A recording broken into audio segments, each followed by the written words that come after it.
ಆಚಿ ಮಸಾಲ. ಎಂತ ಅಡಿಗೆಯ ರುಚಿಯಾಗೋ ರಹಸ್ಯವು 20 ರೂಪಾಯಿ. ಮಿಡ್ಲ್ ಸ್ಕೂಲಲ್ಲಿ ಹಾಡು ಹೇಳ್ತಾ ಇದ್ದೆ ನಾನು. ಯಾವುದಾದ್ರೂ ಹಾಡು ಹೇಳ್ತಾ ಇದ್ದೆ. ಒಂದು ಅಂದರೆ ಈ ಏನು ನನ್ನ ಸಿನಿಮಾ ಹಾಡುಗಳನ್ನೇ ಹಾಡ್ತಾ ಇದ್ದಿದ್ದು.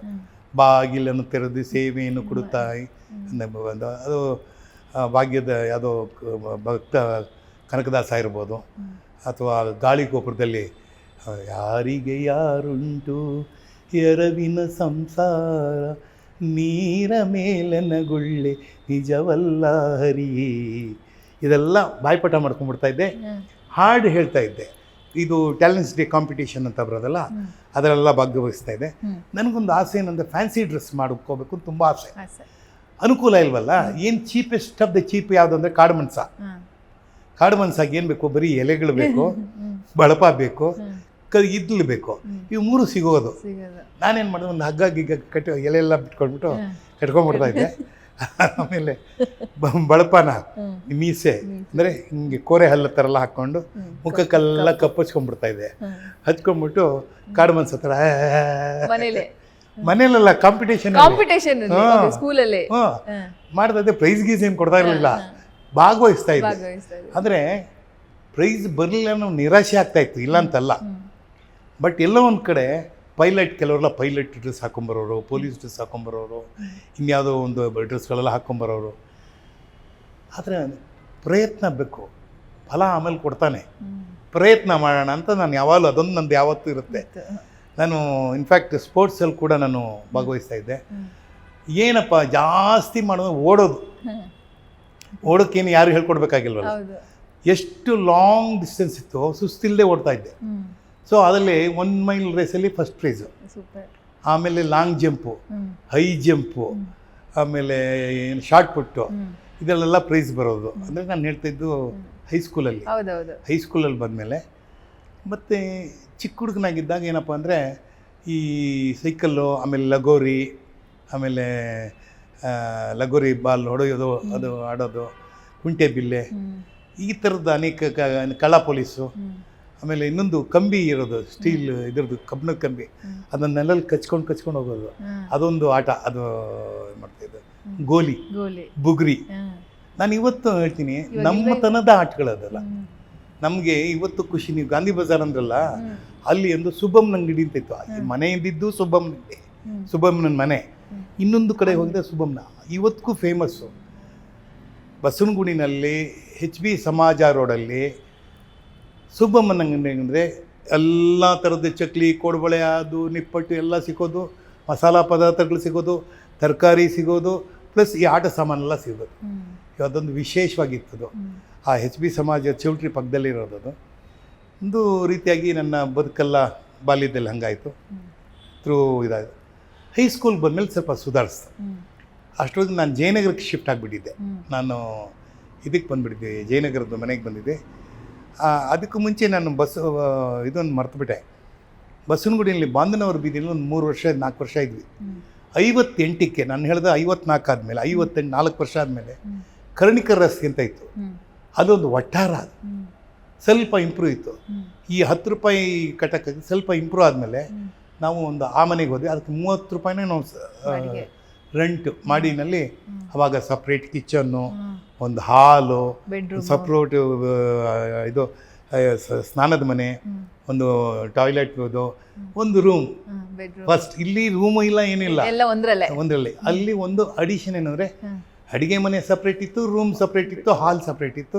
ಮಾಡಿ ಹತ್ಕೊಂಡು ಹೋಗ್ಬೇಕಾಯ್ತು. ಅಲ್ಲಿ ಸುಮಾರು 4ನೇ ಕ್ಲಾಸಿಂದ ಒಂದು 7ನೇ ಕ್ಲಾಸ್ವರೆಗೂ ಅಲ್ಲೋದು.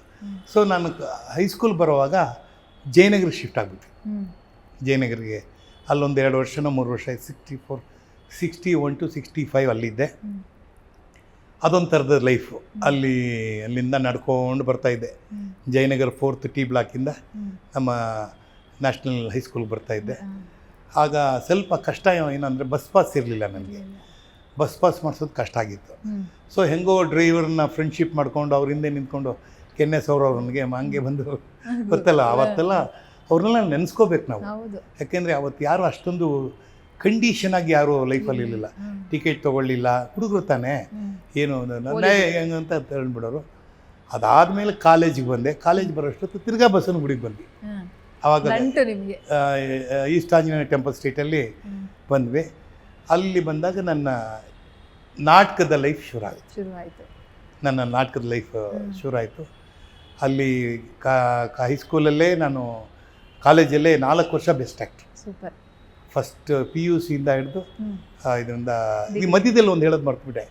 ಹೈಸ್ಕೂಲಲ್ಲಿ ಏನಾಯಿತು, ಅಲ್ಲಿ ಒಂದು ಆಪ್ಷನ್ ಬರುತ್ತೆ, ನೀವು ಡ್ರಾಮೆಟಿಕ್ಸು ಅಥವಾ ಟೈಲರಿಂಗು ತೊಗೊಳ್ಳೋದು ಅಂತ ಬರುತ್ತೆ.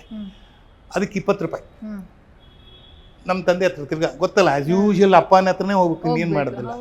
ಯಾಕಂದರೆ ದುಡಿಯೋ ಶಕ್ತಿ ಇದ್ದಿದ್ದು ಅವರೊಬ್ಬರಿಗೆ.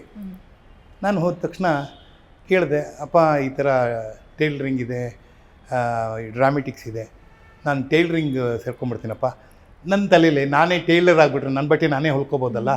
ಯಾವತ್ತೂ ಈ ಬಡತನ ಮತ್ತು ಈ ಮಧ್ಯಮ ವರ್ಗದಲ್ಲಿ ಅಂದರೆ ತುಂಬ ಹೈ ಮಿಡ್ಲ್ ಕ್ಲಾಸ್ ಅಲ್ಲ, ಲೋ ಮಿಡ್ಲ್ ಕ್ಲಾಸ್ ಕನಸು ಜಾಸ್ತಿ ಇರುತ್ತೆ. ತುಂಬ ಡ್ರೀಮ್ ಮಾಡ್ತಾ ಇರ್ತೀವಿ, ಏನೇನೋ ಆಗಬೇಕು ಅಂತ ಇರ್ತೀವಿ. ತುಂಬ ಡ್ರೀಮ್ ಮಾಡ್ಬೋದು ಅಂದರೆ ಏನು ಮಾಡ್ಬೋದು ಅಂದರೆ ಅಬ್ಬಬ್ಬಾ ಅಂದರೆ ಒಬ್ಬ ಡ್ರೈವರ್ ಆಗ್ಬೋದು, ಇಲ್ಲ ಒಬ್ಬ ಕಂಡಕ್ಟರ್ ಆಗ್ಬೋದು. ಇದೆ ಬಸ್ ಓಡಿಸ್ತೀವಿ ಅಂತ ಅಂತ ಇದೆಲ್ಲ ಮಾಡ್ತೀವಿ. ಅದು ಬಿಟ್ಟು ಅಂದರೆ ನಮ್ಮ ಕಣ್ಣು ಕಾಣೋದು ಟೈಲರ್ ಯಾವತ್ತೂ ಅದೊಂದು ವೃತ್ತಿ ಅಂತಲೇ. ಎಷ್ಟೋ ಜನ ಟೈಲರಿಂಗಲ್ಲೇ ಎಷ್ಟೋ ಹೆಣ್ಮಕ್ಳು ಅವರ ಸಂಸಾರ ನೀಗಿಸಿದ್ದಾರೆ. ಇದೊಂದು ಬಂದಾಗ ನಮ್ಮ ತಂದೆ ಹೇಳಿದ್ರು, ಅದಕ್ಕೆ ಎಷ್ಟು ರೂಪಾಯಿ ಅಂತ ಕೇಳೋದು. 20 ರೂಪಾಯಿ. ಏನಕ್ಕೆ ಅಂದರೆ ಕತ್ರಿಗೆ ತೊಗೋಬೇಕು, ಸೂಜಿ ದಾರ ತೊಗೋಬೇಕು, ಆಮೇಲೆ ಇದೊಂದು ಯಾವುದೋ ಬರುತ್ತೆ ಅದನ್ನ ಇಟ್ಕೋಬೇಕು, ಸೂಜಿ ಚುಚ್ಚದೇ ಇರಲಿ ಅಂತ, ಅದು ಹಿಂಗೆ ತೆಗಿತಲ್ಲ, ಅದು ದಾರದುಂಡೆ ತೊಗೋಬೇಕು ಅಂದರೆ. ಇನ್ನೊಂದು ಯಾವುದೋ ಹೇಳಿದೆಯಲ್ಲ, ಅದೇನದು ಡ್ರಾಮೆಟಿಕ್ಸ್, ಅದಕ್ಕೆ ಎಷ್ಟು, ಅದಕ್ಕೇನಿಲ್ಲ, ಹೋಗಿ ಅದಕ್ಕೆ ಸೇರ್ಕೋಗು. ಏನೂ ಇಲ್ಲ ಅಂತ ಹೇಳಿದಂಥ ಒಂದು ಡ್ರಾಮೆಟಿಕ್ಸು ಇವತ್ತು ಸುಂದರ್ ರಾಜನ್ನ ಯಶೋಧ ಮಗಳ ಮುಂದೆ ಕೂರಿಸಿ ಇಂಟರ್ವ್ಯೂ ಮಾಡ್ತಾ ಇದೆ. ಆ ಮಟ್ಟಕ್ಕೆ ನಮ್ಮನ್ನು ಬೆಳೆಸಿದೆ ಅಂದರೆ ಇದರಲ್ಲಿ ಶ್ರದ್ಧೆ. ನಾನು ಮೊದಲೇ ಹೇಳಿದ್ನಲ್ಲ, ಪರಿಶ್ರಮ ಇರಬೇಕು. ನಮ್ಮದು ಏನೋ ಒಂದು ತಲುಪ್ತೀವಿ. ಎಲ್ಲರೂ ದೊಡ್ಡ ಟಾಪ್ ಹೀರೋನೇ ಆಗಬೇಕು ಅಂತಲ್ಲ, ಪೋಷಕ ಕಲಾವಿದರು ಬೇಕು, ಮತ್ತು ನಾಯಕ ನಟ ಬೇಕು, ಕಾಮಿಡಿಯನ್ ಬೇಕು, ವಿಲ್ಲನ್ ಬೇಕು, ಎಲ್ಲ ಬೇಕು. ಇದಕ್ಕೆ ನನಗೆ ಮುಖ್ಯ ಕಾರಣ ಏನಪ್ಪ ಅಂದರೆ, ನಾನು ಹೈಸ್ಕೂಲಲ್ಲಿ ಹೈಸ್ಕೂಲಲ್ಲಿ ಇದಾಗಿದ್ದು, ಕಾಲೇಜ್ ಬರೋಷ್ಟೊತ್ತಿಗೆ ನನಗೆ ಮುಖ್ಯ ಗುರುಗಳಾದವರು ಡಾಕ್ಟರ್ H. ನರಸಿಂಹಯ್ಯ. ಇವತ್ತಿಗೂ ನನಗೆ ಅವ್ರು ಹೇಳೋರು, ಸುಂದರರಾಜ, ಈ ಜಗತ್ತಿಗೆ ಲಾಯರ್ ಬೇಕು, ಇಂಜಿನಿಯರ್ ಬೇಕು, ಡಾಕ್ಟರ್ಸ್ ಬೇಕು, ಸೈಂಟಿಸ್ಟ್ ಬೇಕು, ಹಾಗೆ ಕಲಾವಿದರು ಬೇಕಪ್ಪ. ಕಲಾವಿದನೇ ಇವ್ರನ್ನೆಲ್ಲ ಒಂದು ರೀತಿ ಸಂಜೆ ಹೊತ್ತಲ್ಲಿ ನಾಟಕದ ಮೂಲಕನೋ, ಸಿನಿಮಾ ಮೂಲಕನೋ, ಹಾಡುಗಳ ಮೂಲಕನೋ, ಬರವಣಿಗೆ ಮೂಲಕನೋ, ಪೇಂಟಿಂಗ್ ಮೂಲಕನೋ ಅವನ್ನೆಲ್ಲ ಎಂಟರ್ಟೈನ್ ಮಾಡ್ತಾರೆ. ನೀನು ಆ ಕೆಲಸ ಮಾಡು ಅಂತ ಹೇಳಿ ನನ್ನ ಒಬ್ಬ ಪರಿಪೂರ್ಣ ಆ್ಯಕ್ಟರ್ ಮಾಡೋದಕ್ಕೆ ಕಾರಣಕರ್ತರು ಡಾಕ್ಟರ್ H. ನರಸಿಂಹಯ್ಯ.